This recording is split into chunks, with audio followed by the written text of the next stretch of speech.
aí você vai ser a pior das espécies. E assim Deus castiga o homem. Aí, qual que é a consequência do pecado depois, irmãos? Nos filhos de Adão e Eva, o que aconteceu? Um matou o outro. Depois ele fugiu, foi fazer o quê? Cidade. Essa é a ideia, irmãos. Quando o homem quer se afastar de Deus, ele quer criar um lugar onde ele governa, onde ele manda, onde ele faz as leis, e ignora Deus. Foi o que Caim foi fazer, uma cidade. E aí aumentou a quantidade dos seres humanos. O que acontece no capítulo 6, irmãos? Dilúvio. Porque aumentou-se a violência, aumentou-se o pecado. O que Deus fez? Mandou o dilúvio, matou todo mundo. Salvou quem? Só quem achou graça diante dos olhos de Deus. Noé. Aí que entra a justificação pela fé. Noé ouviu a palavra de Deus, que iria chover e inundar. Tinha que fazer uma arca para ele ser salvo. Se Noé não tivesse crido na palavra de Deus, teria sido salvo, irmãos? Então ele foi salvo pela fé, sim ou não? Porque ele estava a 300 quilômetros do mar. No lugar que não chove, perto do deserto. Logicamente nunca vai chover ali. Não chovia ali. Noé já estava com 600 anos. Ele sabia se chovia ou não, né, gente? Mas ele ouviu a palavra de Deus, ele creu e fez. É o que nós temos que fazer também para ser salvo: ouvir a palavra de Deus, crer e fazer por onde, aguardar que o que Deus falou ele vai cumprir. E aí depois Deus salvou uma família, matou todo mundo dentro de um arco, um monte de animal de várias espécies.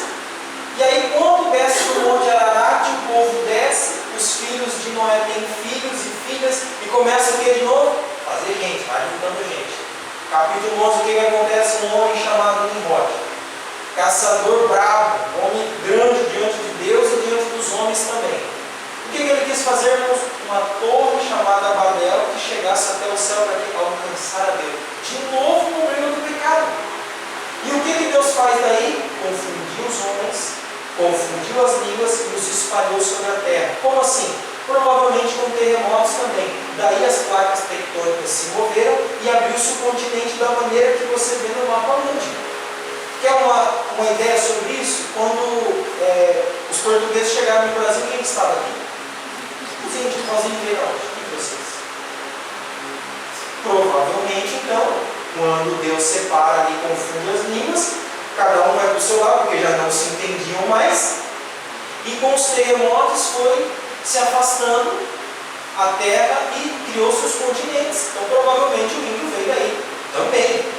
E o que acontece ali então? Nimrod começa a ser o quê? Idolatrado. Fundou-se a Babilônia. O termo derivado de Babel.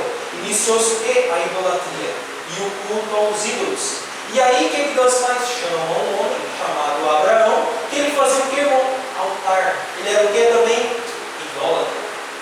E ali Deus fala para ele, dá uma mensagem que significa evangelho, que é a boa notícia de Deus. Veja que Paulo disse que pregou de antemão a Abraão o evangelho. Olha, em ti será bendita não uma, todas as nações da terra. Ele creu, irmãos. Creu. O que ele fez? Foi para um lugar que Deus mandou, que ele nem sabia direito se ia chegar ou não. Mas veja que a própria Bíblia diz que estavam esperando um descanso eterno e celeste superior àquele também. E aí, irmãos, o pecado através de um homem alcançou a todos. Todos pecaram, foram destituídos da glória de Deus. E veja que hoje as mulheres têm dor de parto, por quê? Então, castigo do pecado. Nós homens temos que trabalhar para matar a fome, por quê?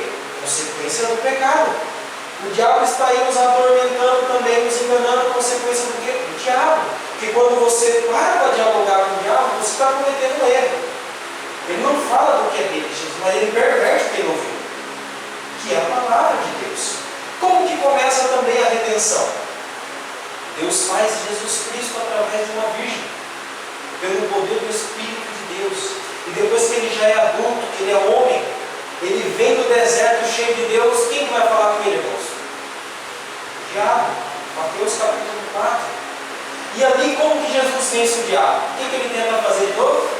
Perverter a palavra de Deus. E como que Jesus responde? A palavra de Deus. Veja que ele já chega dizendo assim: tu és filho de Deus. Por quê? No final do capítulo 3 diz que desceu como uma pomba do céu sobre Jesus. Ouviu-se uma voz: este é meu filho, em quem me apraz. Quem falou que Jesus era filho? O próprio Deus. Então da onde que o diabo também estava lá vendo. E ele chega para Jesus e fala: você é mesmo filho de Deus? Eu ouvi Deus falou. Você é mesmo filho de Deus? Está com fome, né? 40 dias de jejum, né, meu amigo? Então pega essas pedras e faz pão. Qual foi a resposta de Jesus? Nem só de pão e virar homem. Ou seja, ele tenta de novo torcer a palavra de Deus, tentando o homem a se apartar de Deus, mas Jesus venceu a tentação. Então tem um propósito. Jesus é maior do que Adão. Ele é melhor do que Adão. Porque o primeiro Adão é da terra e terreno. O segundo Adão, ou seja, o segundo homem, é do céu e perfeito.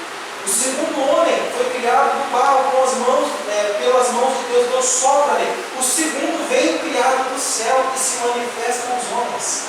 E aqui no texto que nós lemos, por causa de um homem entrou o pecado no mundo. Por causa de um homem a salvação também a todo mundo.